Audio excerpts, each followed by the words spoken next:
Ini sepanjang tahun kan hujan terus ya. Jadi ada yang disebut udan salah mongso kata orang Jawa. Nanti kita cari sing salah iki udane apa mongsone. Itu juga harus kita teruskan, ojo mengarani udan salah menempatkan diri, karena hujan itu tidak pernah salah, alam tidak pernah salah, binatang tidak pernah salah, pasti yang salah adalah manusia. Dan kalau yang disebut kesalahan itu yang membuat Allah, tidak berarti Allah salah, tapi dia sedang memberi cermin kepada manusia apa kira-kira kesalahannya, sehingga Allah merubah alam sesuai dengan perubahan manusia. Jadi nek ono udan salah mongso ketoke menungsone jan yo salah pikirane, salah atine barang. Nggih mboten. Dadi akhire kisruh ra karu-karuan, sarwa salah, ngene salah, ngono salah, ngene nesu, ngono nesu, nggih mboten.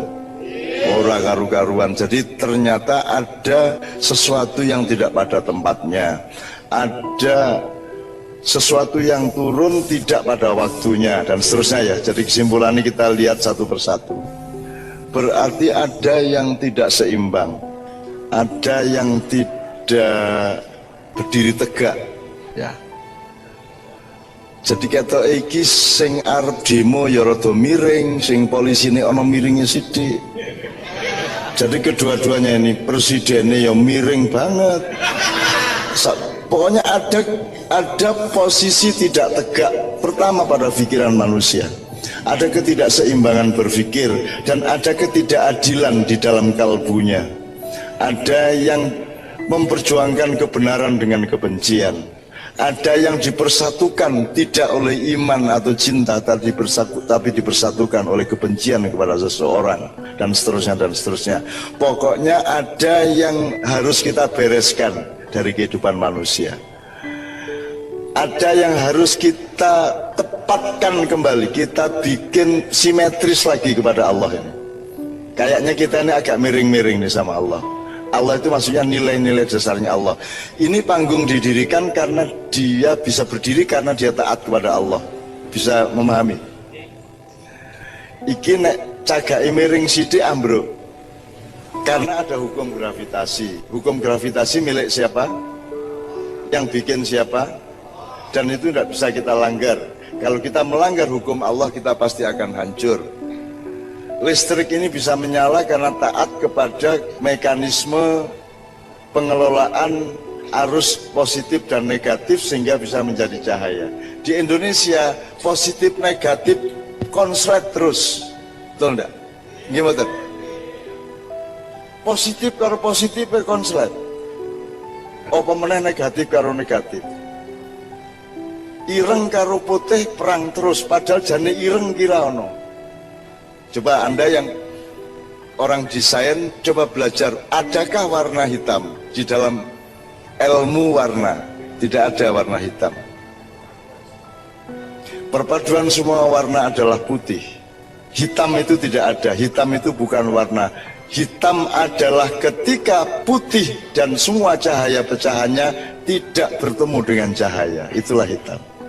Tidak ada kebencian sebenarnya di Indonesia. Yang ada adalah cinta yang disakiti. Betul enggak? Tidak ada, benci itu tidak ada. Yang ada adalah cinta yang sakit hati.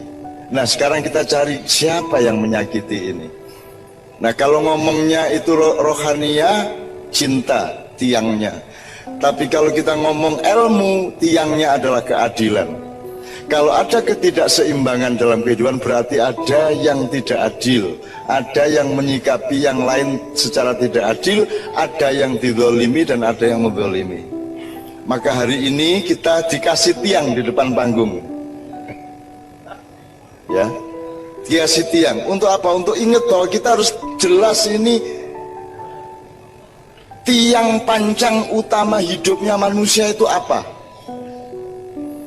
Jangan tiang pinggir taruh tengah, tiang tengah taruh pinggir.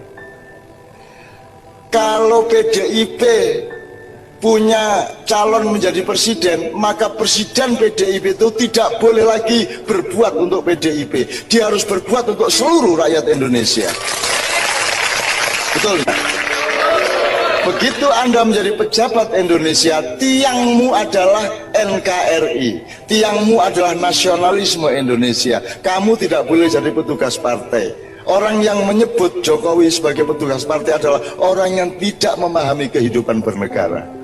Kan begitu. Tapi usra apa-apa mbok-mbokmu dhewe. Usra masalah. Kepancen ya ora pati mudeng SW meneh. Oke, jadi sekarang gini. Golkar itu kalau PDIP hancur, Golkar seneng apa sedih? PDIP itu kalau Gerindra hancur, seneng apa sedih?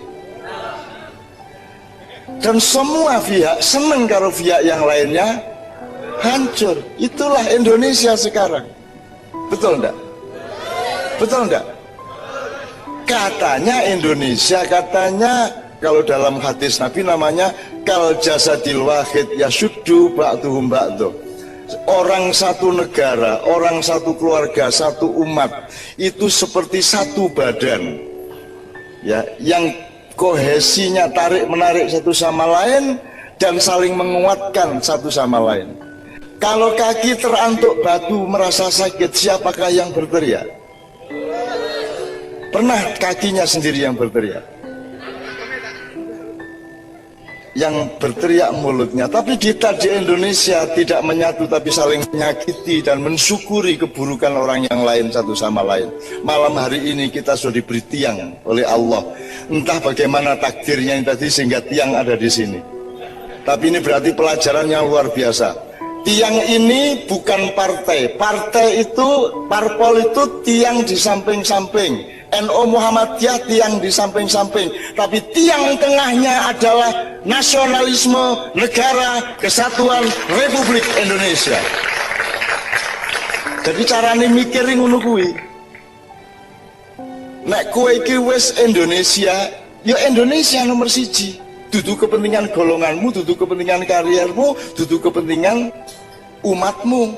Indonesia nomor satu. Sekarang khusus untuk umat Islam, aku takon.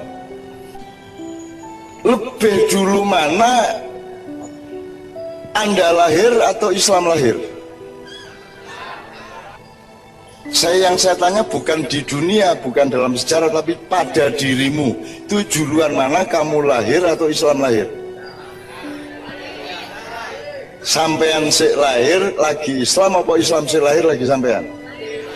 Di dalam urusan dirimu, bukan di dunia. Kalau di dunia Islam sudah lahir.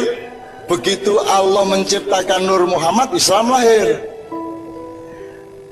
Yes, ngene carane ben kowe ngerti wis apa durung ngene.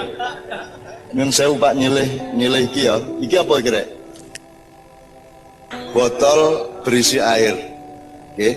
Sing ngarani iki botol berisi air iki apamu?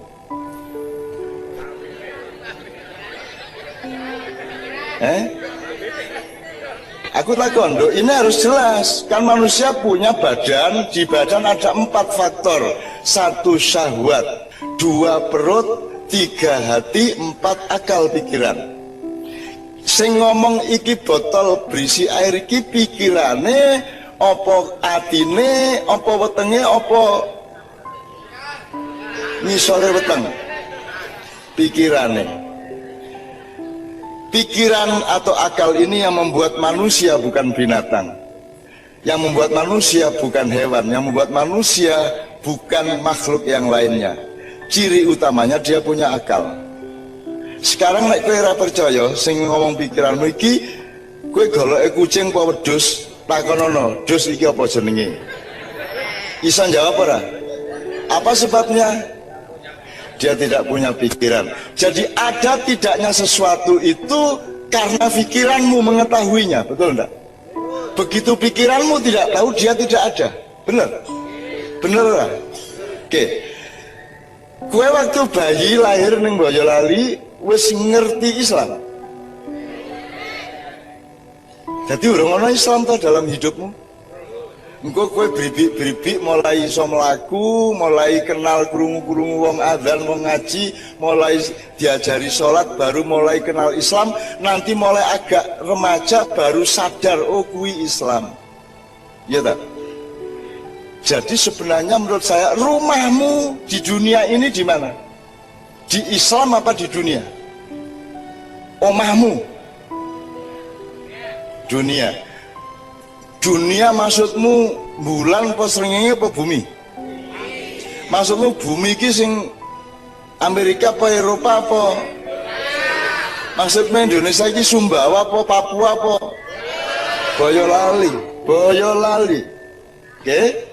Berarti rumah besar NKRI-mu adalah Boyolali. Perda Boyolali tidak berlaku di Sleman. Betul enggak? Maka nasionalisme Indonesia orang Boyolali adalah Kabupaten Boyolali. Itu tugas kekhalifahanmu. Iki aku main kepingin cetol cara berpikir. Oke ya? Nah, terus Islam apa? Islam itu apamu? Agama itu apa maksudnya? Maksudnya ya? Pedoman hidup dikasih oleh Allah melalui Nabi Muhammad lewat Quran. Jadi Islam itu rumah apa tuntunan? Jadi rumahmu Islam apa Indonesia? Anda rumahmu Indonesia, sekiu Boyolali, sekiu apa? Wis pokoknya wilayah lokalnya Boyolali, terus kowe duwe sangus kok Gusti Allah jenenge Islam. Islam itu pedoman, ajaran, tuntunan supaya Boyolali itu bisa kamu uri-uri, supaya mamayu hayuning Boyolali, supaya rahmatan lil Boyolali. Cetak nggih? Jadi dirimu yang utama adalah orang Indonesia. Straight Boyolali, betul enggak? Islam bukan dirimu. Islam adalah nilai yang kau serap dari Allah. Ojo kok dirimu adalah Islam. Islam itu kamu serap. Bisa beda nggih? Angel nggih. Lho. Yes, ngene Bu jajal aku takon. Bu, upama mbiyen jenengan niku agamane dudu Islam, njur kowe mlebu Islam, ngono to? Upamane ya, aku takon, jane kowe mlebu Islam apa Islam mlebu kowe?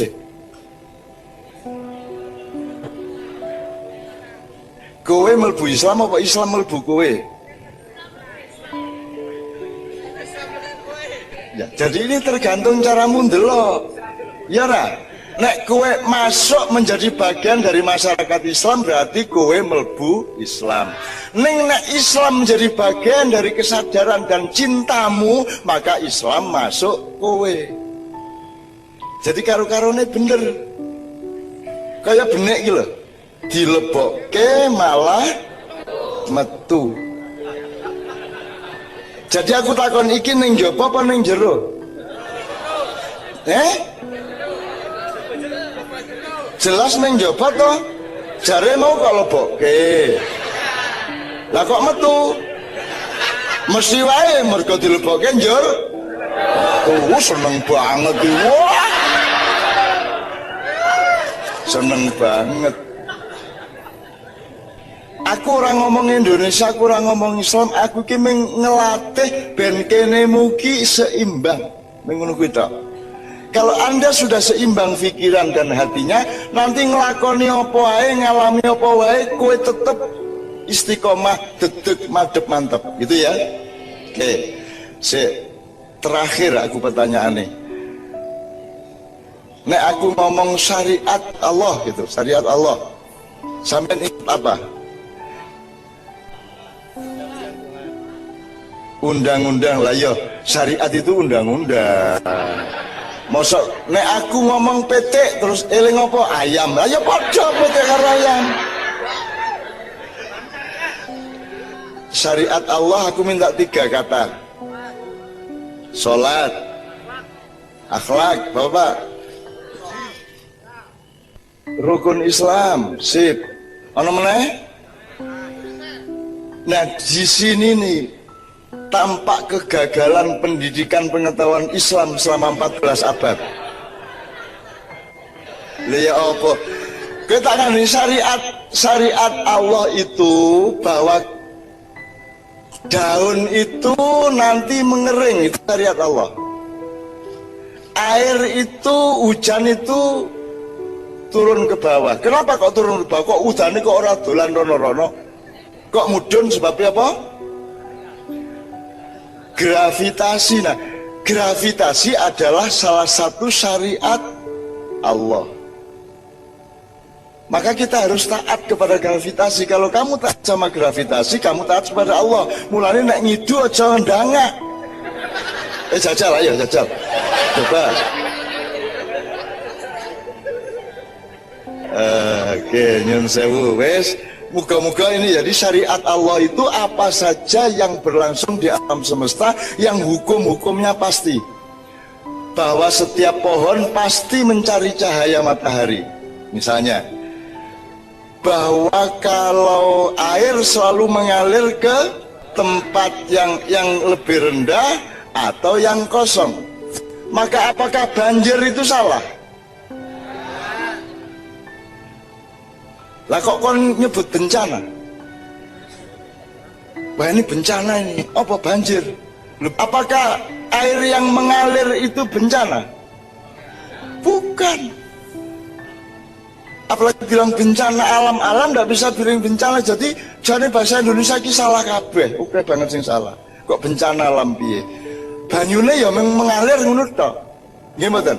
Tsunami, itu bukan bencana. Itu kehendak Allah memang seperti itu. Mergo di sini jeglong, banyune rene mencolot rene jadi tsunami. Panjang ngono. Merapi meletus. Merapi bukan sedang apa jenenge? Mbah Marijan bilang Merapi duwe gawe, gadah damel, gadah hajat, ya. Sampean lahir di mana? Boyolali ya. Siapa yang mentakdirkanmu lahir di Boyolali dan jadi orang Boyolali? Itu hukumnya apa? Boleh kamu tolak enggak? Bisa kamu tolak enggak? Gue lahir Cenger, mau gue neng Boyolali ngono kuwi. Nah, jadi syariat Allah itu seluruh alam semesta, seluruh diri kita. Kemudian bagian dari syariat Allah itu namanya syariat Islam mahdhah, rukun Islam, rukun iman. Harap diketahui Rasulullah sampai umur 53 belum pernah sholat. Karena sholat itu diwajibkan oleh Allah, diperintahkan pada waktu Isra Mi'raj. Ketika itu beliau umur 53 nggih Pak Yai nggih. Umur 53 nggih. Jadi saiki sing kowe umure 20 berarti 53 kurangi 20 piro? 28. Ngenteni nganti umur 53 mudharo kowe ya. Oke ya? Oke. Jadi tolong, mana yang syariat Allah itu wajib. Ayam dijadikan ayam oleh Allah dan dia tidak boleh menjadi burung. Betul enggak? Kowe dadi kowe, trimon, ikhlason, nikmatono, rasa pengen dadi sapa-sapa. Kowe ya kowe, kuwi Allah yang berkehendak. Selama kowe taat sama Allah, Allah akan bertanggung jawab memberimu rezeki dan kenikmatan. Ngono rek ya, oke. Terakhir, berarti Anda orang Boyolali adalah syariat Allah, hukumnya wajib. Berarti Anda orang NKRI itu syariat Allah, Anda tidak bisa menolak karena hukumnya wajib. Maka nasionalisme Indonesia hukumnya wajib. SPW. Bener lagi mau? Oke, jadi sekarang kita mau ngomong 4 November, 2 Desember, mau ngomong apa saja, tetap rumahmu adalah NKRI. Dan Anda harus menjaga ketenangan NKRI, menjaga ketenangan Boyolali, kerukunan Boyolali. Salah satu metode supaya rukun dan tentram adalah tepo. Itu salah satu cara saja. Sekarang gini, gue arep pegatan ya arep pegatan ngerasa ngetaki bojomu. Upamane ngono ya. Jadi misalnya kembalikan UUD 45 ke aslinya. Ini kan sudah diamandemen mulai tahun 2002. Dan sekarang ini ada 171 undang-undang yang bertentangan dengan UUD 45. Dan kita berada di dalam masa yang akan sangat berbahaya di masa yang akan datang kalau kita tidak menegakkan lagi tiang pancang NKRI, kedaulatan kita jamin, dan tidak boleh ada siapapun yang mengganggu kedaulatan, termasuk orang-orang dari luar yang secara liar masuk ke Indonesia, bekerja di sini, sementara bocah-bocah dewe bar di PHK burung untuk penggawean meneh. Betul enggak? Wong kowe kangelan golek penggawean kok malah blang mlebu rene, itu juga masalah. Saya tidak mempersoalkan, tidak mengajak Anda mempersoalkan itu. Saya cuma berpesan, salah satu tepo selironya adalah supaya pemerintah Boyolali dengan rakyat tetap kompak, maka tolong di-recheck semua keadaan rakyat di Boyolali. Pastikan tanahmu adalah tanah orang Boyolali. Pastikan bahwa kedaulatanmu adalah kedaulatan Boyolali. Pastikan kerjanya teman-teman semua di Boyolali terjamin satu sama lain. Kalau ada kesenjangan cepat diisi supaya tidak terlalu tidak seimbang dan seterusnya dan seterusnya. Mungkin saja memang harus ada pemerintahan baru, tapi saya tidak mengatakan bahwa saya akan bikin pemerintahan baru. Ya. Mungkin saja memang harus ada yang didandanin di Indonesia ini. Harus ada tiang yang ditegakkan kembali. Tidak boleh ada bendera RRC berdiri di Halmahera, di Ternate, dimanapun. Merah putih yang akan kita terus tegakkan. Menurut ya, oke. Bismillahirrahmanirrahim. Ini tadi pembawa acara mengawali dengan urusan identitas saya, siapa saya ini sampai ujungnya Mbah Nun ya, Mbah Ngainun ya. Padahal tema malam hari siang apa sore apa ini Pak? Tema sore hari ini adalah menyikapi persoalan umat, dan saya yakinkan kepada Anda kalau Anda ngurusi identitas saya itu akan nambah masalah umat. Jadi menurut saya tidak perlu diurusi siapa saya. Anda tidak usah peduli siapa saya, dan saya juga tidak pernah peduli sama siapa saya. Dan juga saya ini rela tidak ada juga tidak ada masalah, dan Anda tidak rugi apa-apa kalau nggak ada saya. Saya tidak akan pernah menganggap diri saya penting untuk berada di suatu tempat, kecuali di dalam ridho Allah Subhanahu wa Ta'ala. Oke. Tapi kita ambil pembelajarannya aja, karena kalau sampean nanya siapa saya akan shortcut, mending pakai metodenya Sayyidina Ali bin Abi Thalib karamallahu wajhah aja, undur makola wala tandur mangkola. Pokoknya produk saya itu apa itu aja, mereknya enggak usah diperhatikan. Jadi yang dilihat yang saya omongkan aja, siapa saya yang ngomongin enggak penting. Gitu. Itu Ali bin Abi Thalib memberi opsi pada momentum budaya tertentu seperti itu. Sebab kalau ngurusin siapa Anda, siapa saya, ini yang bikin masalah juga. Sebab kita ini secara internasional, secara dunia dan ilmu mondial sampai hari ini tetap tidak pernah punya kesepakatan untuk membedakan, untuk memastikan identitas itu apa. Orang tidak memahami, sedikit aja ini untuk ambil ilmu dari MC kita tadi. Orang tidak mengerti bedanya identitas dengan personalitas. Kalau Anda punya ID, itu kan ada nama Anda, terus ada pin-nya gitu. Kalau di Arab bahkan harus 3 ya Pak ya, harus 3, lengkap. Terus tanggal lahir, tempat dan tanggal lahir dan seterusnya, itu disebut identitas. Padahal itu bukan identitas. Jadi yang menentukan Anda menjadi anak Bapak Ibu Anda adalah Allah, bukan Anda. Jadi itu bukan identitas Anda, itu kehendak Allah, bukan identitas Anda. Kalau identitas Anda adalah pilihan Anda melakukan sesuatu, pilihan Anda untuk kuliah, untuk bekerja, untuk nikah, untuk apapun. Tapi kalau yang dikehendaki Allah adalah personalitas. Jadi menjadi ibu, menjadi sampean itu personalitas, bukan identitas. Rambut sampean keriting apa lurus itu bukan identitas.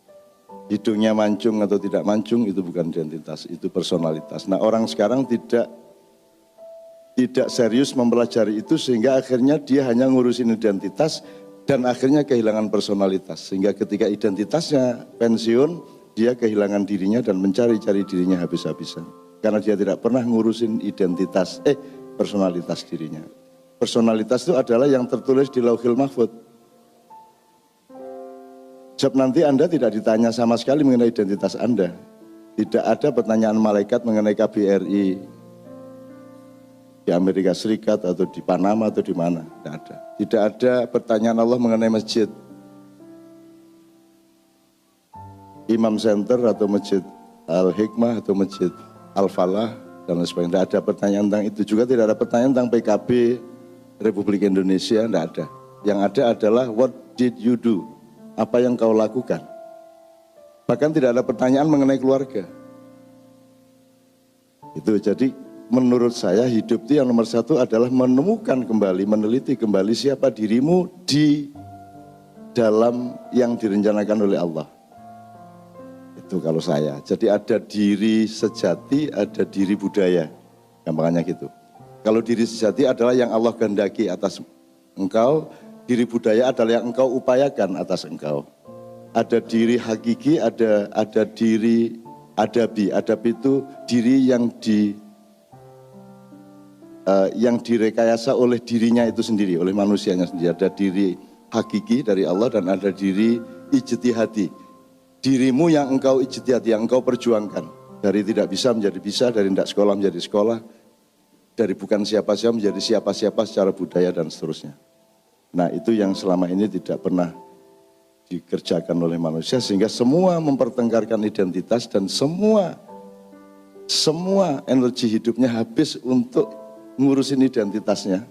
Dan identitas itu berarti dalamnya ada akses uangnya, akses jabatannya, dekat sama wapres apa tidak dan seterusnya. Itu identitas. Kalau personalitas enggak. Personalitas itu urusannya adalah dunia ini kalau mau baik-baik sama saya monggo, kalau saya harus miskin ya enggak apa-apa, asal Tuhan enggak marah sama saya. Itu personalitas. Oke, Bapak sekalian, itu saya sekedar merespon supaya Anda mulai hari ini enggak usah pusing saya itu siapa. Kalau sekedar untuk inisial saja supaya manggilnya jelas ya sudah tinggal pilih. Dari dulu orang manggil saya, kalau yang usia saya dan di atas saya, misalnya ini senior saya yang saya sangat hormati Pak Abdul Nadran yang manggil saya Nun gitu kan. Tapi kalau orang selihting sama saya ya Nun juga, tapi kalau di bawah saya manggilnya Cak Nun. Nah sekarang ini Cak Nun sudah menurun ini. Prosentase panggilan Cak Nun sudah menurun karena didesak oleh frekuensi yang naik yang manggil saya Mbah Nun. Anda lihat aja kalau misalnya ada di internet itu bisa dihitung itu. Jadi panggilan kepada saya dengan Cak itu menurun dan yang meningkat itu Mbah, dan itu sebenarnya membanggakan tapi juga menyakitkan. Jadi kalau saya sudah keliling-keliling kayak gini, bayangin tadi malam ngobrol 2 malam berturut sampai jam 4 gitu, ntar jam 7 sudah harus di airport ya. Terus ntar itu juga terjadi di Surabaya, di Jakarta, di Bandung, di mana saya selalu sampai pagi, terus nanti langsung ke airport, terus nanti di airport belum mandi, masih capek, belum sarapan, terus didatangi orang, terus ya Allah, Cak Nun sampun sepuh nggih. Lah, mate aku. Lah iya wis tuwek aku rek gitu loh. Ya orang tua itu enggak usah dibilangin sudah tua. Tua itu aja sudah sakit kok. Kalau kamu bilang orang tua itu sudah tua kan menyakitkan gitu loh. Oh, sudah jelas kaki pincang dibilang cang nanti cang kan gitu kan. Itu ya Bapak sekalian. Ini mudah-mudahan membuat kita memiliki dimensi yang lebih kaya sebagai saudara.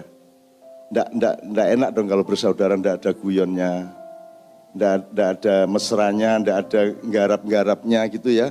Ngerjain, usil-usil dikit lah gitu ya. Dikit dalam batas, meskipun itu tidak boleh kita lakukan di dalam peristiwa di mana kita harus benar-benar sungguh-sungguh serius tanpa tertawa dan tanpa main-main. Oke, saya akan persegerakan Saya mohon moderator menegur saya kalau saya berkepanjangan. Saya bahkan akan langsung interaksi sebenarnya semampu-mampu saya.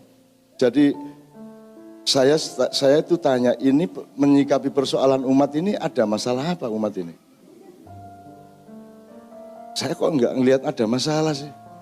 Ono apa? Ini Islam, ini malaikat sibuk mengelilingi bumi untuk memberi hidayah kepada masyarakat di Rusia, di Amerika, di Eropa, di mana-mana orang dikasih hidayah dan masuk Islam beramai-ramai. Putin pun sudah bersahadat di dalam hatinya. Kalau enggak percaya tanya sendiri. Lah kok kita punya masalah di antara kita sendiri kan begitu? Ini kan agak memalukan di hadapan Allah. Kan gitu. Kalau berdoa nanti agak mandek. Alah, saya sibuk bantuin kamu mengislamkan banyak orang di Amerika. Setelah 9/11 di Rusia segala macam, kamu malah bertengkar sendiri soal bid'ah, soal musyrik, soal segala macam. Apa itu? Kamu berdoa tidak saya kabulkan dulu sebelum kalian rukun di seluruh Washington dan seluruh dunia. Itu kira-kira. Itu kan perkiraan saya, bukan Tuhan ngomong begitu benar ya. Tapi kan kita boleh simulasi teman-teman sekalian. Nah jadi saya terus tanya tadi kepada beliau tadi saya tanya kepada pokoknya yang jemput saya di airport, saya dari Atlanta, terus ngobrol di tempat Pak Joko, saya tanya ini ada masalah apa? Terus ini loh Cak, biasalah khilafiyah soal selawatan, soal tahlilan, soal gitu kan? Soal kenduri boleh apa tidak, kalau salaman habis assalamualaikum warahmatullahi boleh salaman apa tidak gitu loh. Kan ada yang salaman tidak boleh gitu kan, karena Rasulullah tidak pernah assalamualaikum terus salaman itu tidak pernah. Nah saya sering ditanya salaman boleh apa enggak, Cak, cuma salaman ngentut ya oleh, ya bilang gitu kan. Main sepak bola ya boleh, main dangdut yang boleh, yang enggak boleh adalah ngentut di masjid, di depan temenmu itu main sepak bola di masjid. Tapi kalau setelah assalamualaikum itu salaman boleh, makan rujak cingur boleh. Asal tidak di tempat itu yang gitu.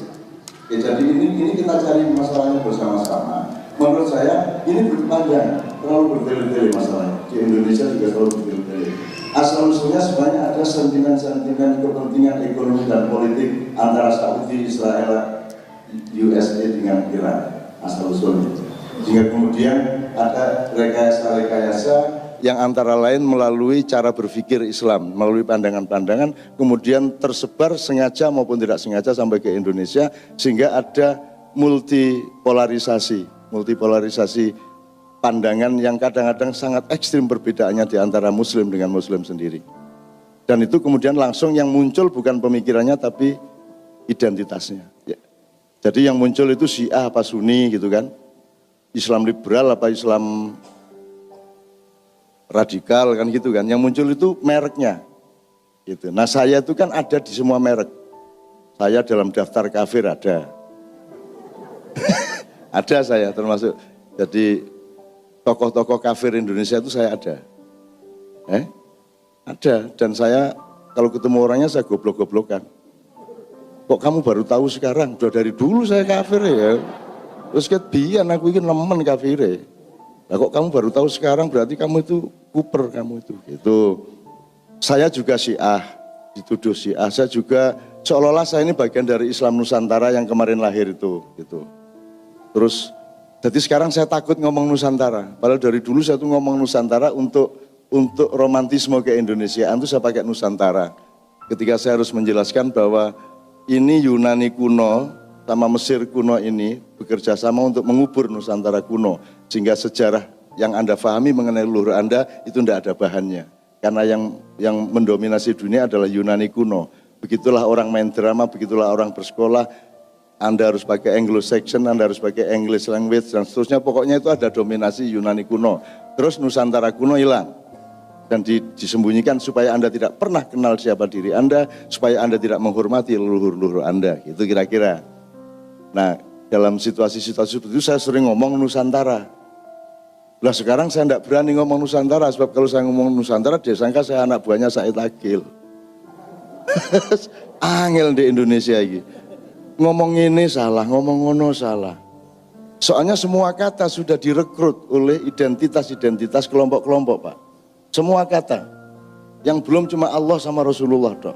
Kalau wali itu ya wali songo ya. Ada wali songo, sudah mantep kita sama wali. Sekarang wali itu band. Greng wali ya. Saya ngeluh ndasku iki. Sampai Sunan Bonang itu marah sama saya. Nun, ya apa karepe arek-arek iku?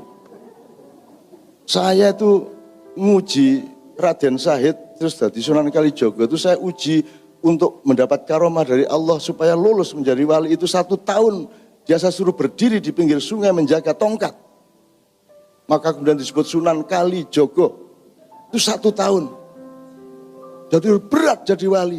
Lah kok saiki nggawe lagu greng jadi wali. Ki apa karepmu iki gitu. Saya dimarahi sama Sunan Bonang. Terus raja lu. Jadi raja itu kan setengah mati. Saiki ben yo raja. Wong meneh dewa coba. Oh, dewa itu cuma 3 ya. Yang mainstream, terus selebihnya paling ditambah dewa angin, dewa gelombang, gitu ya, dewa api. Tapi kan yang prinsip yang ditemukan, yang diijtihadi atau diteliti oleh teman-teman dari Hindustan dulu kan cuman Brahma, Siwa, Wisnu. Ya, sembuh lah pokok itu Tuhan dicari terus ketok 3 gitu kan. Bedanya sama Islam adalah Anda tidak bisa menemukan Tuhan itu siapa. Biar Anda meneliti kerjasama seluruh universitas dan seluruh grup thariqah dunia, tidak akan bisa Anda menemukan Allah itu sifatnya berapa, apa saja Anda akan bisa. Itulah gunanya Islam, karena Islam itu adalah wadah di mana Allah memberitahukan mengenai dirinya sendiri kepada manusia. Aku ini Rahman Rahim, aku ini Hanan, aku ini Halim, aku ini Ghafur, aku ini Rahim. Kan begitu? Jadi kita tidak mungkin mendapatkan informasi mengenai Allah kecuali Allah sendiri memberi informasi kepada kita. Itulah Islam. Kan begitu. Kalau di luar Islam ngira-ira. Jangan marah ya tapi. Anda sholat asar tadi yang nyuruh Tuhan langsung, bukan karangan Anda. Dan Anda sholat asar enggak bisa milih. Aku sholat asar ini saya masih banyak kerjaan ini, saya sholat asarnya jam 11 malam aja, enggak bisa. Dan itu Anda harus 5 waktu itu betul-betul namanya dari Tuhan, itu dari Allah. Anda tidak bisa ngarang aku ibadahnya hari Minggu aja lah. Pas libur, tidak bisa. Terus caranya ibadah Allahu Akbar dan seterusnya. Itu juga Tuhan yang menentukan. Melalui ilhamnya kepada Rasulullah. Anda tidak bisa terus sholat kreatif pakai gerak cimande, tidak bisa. Allahu Akbar. Sami Allahu liman hamidah. Tidak bisa itu ya. Oke, sekarang jadi saya ingin ngomong ini, tapi kita tentukan dulu agak akademis sedikit lah. Metodologinya apa ini soal bid'ah, soal segala macam tadi. Ya, ini saya terpaksa nyatetin dikit ini. Kita pendataan dulu. Terus untuk itu kita sudah menyepakati metodologinya. Tapi ini juga jangan terlalu serem-serem ya. Kemudian baru kita setelah pendataan, baru analisis, baru kita cari konklusi nanti pada jam berapa nanti endingnya, jam 7. Iya jam 7 nanti. Jadi gini, pertama yang harus kita sepakati begini, orang Islam itu disebut Muslim atau disebut tidak Muslim itu pertimbangannya atau metodenya kuantitatif apa kualitatif? Jasadiyah atau ruhiyah? Ngerti maksudnya? Atau kedua-duanya dengan persentase yang, maksudnya gini loh, apakah kalau saya pakai peci berarti saya Muslim? Bahkan apakah kalau saya sholat sampai sujud, apa berarti saya Muslim? Menurut siapa? Menurut Anda? Menurut Allah kira-kira Muslim apa bukan? Yakin? Belum kan? Belum ada sertifikasinya kan? Jadi meskipun Anda sudah ber-KTP Islam, sudah sholat khusyuk, sudah puasa Ramadan, sudah puasa Senin Kemis atau puasa Daud segala, tapi bahwa Anda itu diterima oleh Allah Islamnya apa tidak, apa sudah terjadi sekarang? Belum. Jadi kan tetap kita harus rendah hati, kita tetap harus berusaha, kita tetap harus husnudzon kepada siapa saja dan berdoa mudah-mudahan semuanya kelak diterima oleh Allah. Wong kita sendiri belum dapat sertifikat, nggak usah nuduh orang lain kafir gitu loh. Wong kita sendiri belum tentu Muslim kok. Saya yakin Saya Muslim, saya yakin, tapi cuman keyakinan loh, bukan legitimasi loh. Iman adalah jembatan yang menjarai antara fakta Anda dengan kehendak Allah. Maka dibutuhkan iman karena belum ada. Kalau nanti di surga enggak butuh iman, Bu. Di surga kok pakai iman, sudah menyatu dengan Allah kan enggak butuh iman. Iman itu ketika kita belum jelas. Sehingga kita membutuhkan kejelasan yang kemudian harus kita yakini supaya kita hidup dengan kuda-kuda yang kuat kan begitu. Nah, jadi sekali lagi pertama parameternya adalah kuantitatif dan kualitatif. Itu pertama. Terus kalau Anda mencuri pada suatu habis sholat Jumat terus rundingan wani piro gitu ya. Kan di Indonesia banyak gitu. Belum kering itu sudah wani piro. Ketika Anda mencuri, itu Anda masih Muslim enggak?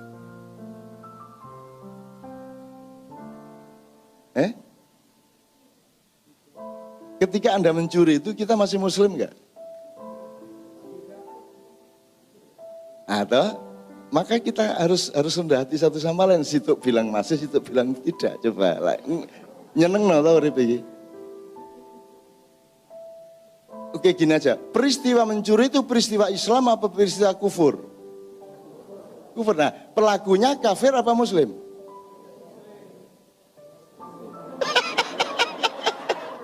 Nyeneng lagi. Oke, jadi mencuri adalah tindakan kafir, betul, kufur ya. Pelakunya kafir apa Muslim? Itu loh maksud saya. Begitu relatifnya, begitu dinamisnya. Jadi kalau mau disingkat, Islam itu kata kerja apa kata benda? Ya kata kerja, meskipun kita tetap butuh kata benda. Kita tetap butuh inisial, icon, simbol, kostum, formalitas, dan seterusnya kita tetap butuh. Tapi lebih penting mana? Kualitasnya atau kuantitasnya? Bener nih? Oke. Jadi kalau ada pertanyaan yang repot, milih mana? Menantu yang rajin sholat, santun kepada istri, wiritan tiap malam, tapi tidak kerja. Saking sibuknya wiritan. Ayo, milih mana? Ini yang satunya rajin kerja, juga baik sama istrinya, cuman malas sholat. Milih mana sampean? Lah iya, kan sebenarnya hidup kita kan di antara dua itu. Tentu saja pilihan kita adalah ya rajin sholat, ya rajin kerja, kan gitu ya. Tapi ya golek dhewe kono. Itu Bu ya. Enggak, saya tidak ngeklaim apa-apa loh ya. Saya cuma membukakan cara kita melihat kan harus tepat gitu loh. Sesuatu itu statis apa dinamis. Islam itu kan bersifat ya statis ya dinamis. Ya kuantitatif ya kualitatif. Kalau saya harus menentukan kuantitas saya Muslim. Tapi apakah secara kualitatif saya Muslim atau tidak, siapa yang punya?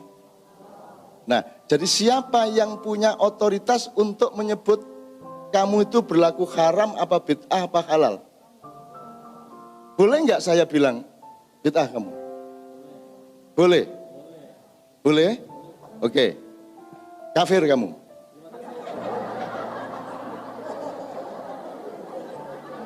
Gini Mas, saya berhak berpendapat bahwa itu kafir, bahwa itu bid'ah, bahwa itu musyrik. Saya punya berhak berpendapat. Tapi apakah saya punya otoritas untuk nuding seseorang? Itu maksud saya. Nah monggo ini bukan keputusan saya. Ini keputusan Anda, saya itu cuma bukain. Menurut Anda gini, meso boleh enggak? Ngerti yang orang Jawa, meso? Meso itu kan, saya tiap hari meso Mas. Di dalam hati saya. Kalau kepada Anda, misui namanya.